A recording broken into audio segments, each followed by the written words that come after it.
11, 12 ಹಾಗೂ 13ನೇ ಕವನ. ಅರಸ ಕೇಳುವನು ಸಕಲ ದೈವಾಜ್ಞರಲು ಶ್ರುತಿಗಳಲ್ಲಿ ಋಷಿಗಳ ಪರಮ ಸಿದ್ಧಾಂತದಲ್ಲಿ ಮಂತ್ರಾವೇಶ ವಚನದಲ್ಲಿ ಧರೆಯೊಳಗೀಳು ಪಾಂಡು ಸುತ ಸಂಚರಣೆ ಉಂಟದು ಸತ್ಯವೆಂದು ಆಚರಿಸಿ ನುಡಿದು ಪುರೋಹಿತನು ಸಂತವಿಸುವನು ನೃಪನ. ಅಂದರೆ ದೃಪದನು ಪಾಂಡವರು ಇರುವರೋ ಇಲ್ಲವೋ ಎಂದು ದೈವಾಜ್ಞರನ್ನು, ಶಾಸ್ತ್ರಾಜ್ಞರನ್ನು, ಋಷಿಗಳನ್ನು, ಮಂತ್ರಾವೇಶ ಬರುವವರನ್ನು ಕೇಳುತ್ತಲೇ ಇದ್ದಾನೆ. ಈಗಲೂ ಪಾಂಡವರು ಭೂಮಿಯ ಮೇಲೆ ಸಂಚರಿಸುತ್ತಿದ್ದಾರೆ, ಇದು ಸತ್ಯ ಎಂದು ಪುರೋಹಿತನು ದೃಪದನನ್ನು ಸಂತೈಸುತ್ತಿದ್ದಾನೆ.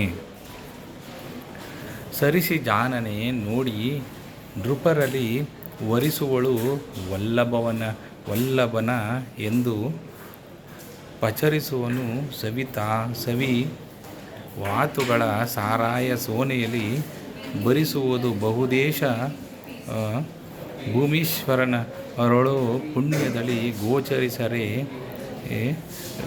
ಗರುವೆಯರ ದೇವಿಗೆ ಪಾಂಡುಸುತರೆಂದ.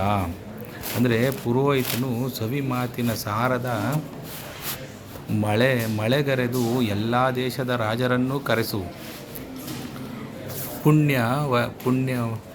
ಪುಣ್ಯವಶಾತ್ ಅವರ ನಡುವೆ ಪಾಂಡವರು ಗೋಚರಿಸಬಹುದು. ರಾಜಕುಮಾರಿಯು ತನಗೆ ಬೇಕಾದವರನ್ನು ಸ್ವಯಂವರದಲ್ಲಿ ಆರಿಸಲಿ ಎಂದು ಹೇಳುತ್ತಾನೆ.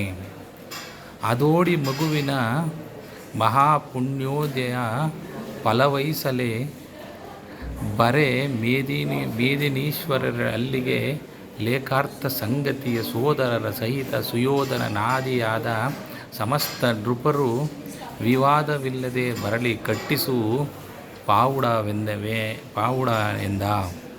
ಅಂದರೆ ಪಾಂಡವರೊಮ್ಮೆ ಬಂದರೆ ನಿನ್ನ ಮಗಳು ಮಗಳಿಗೆ ಪುಣ್ಯೋದಯವಾದಂತೆ ಎಲ್ಲ ರಾಜರಿಗೂ ಪತ್ರ ಬರೆದು ಸ್ವಯಂವರಕ್ಕೆ ಆಹ್ವಾನಿಸು. ತನ್ನ ತಮ್ಮಂದಿರೊಡನೆ ದುರ್ಯೋಧನನೂ ಬರಲಿ, ಉಡುಗೊರೆಗಳೊಡನೆ ಪತ್ರಗಳನ್ನು ಬರೆಸು ಎಂದು ತಿಳಿಸುತ್ತಾರೆ. ಧನ್ಯವಾದಗಳು.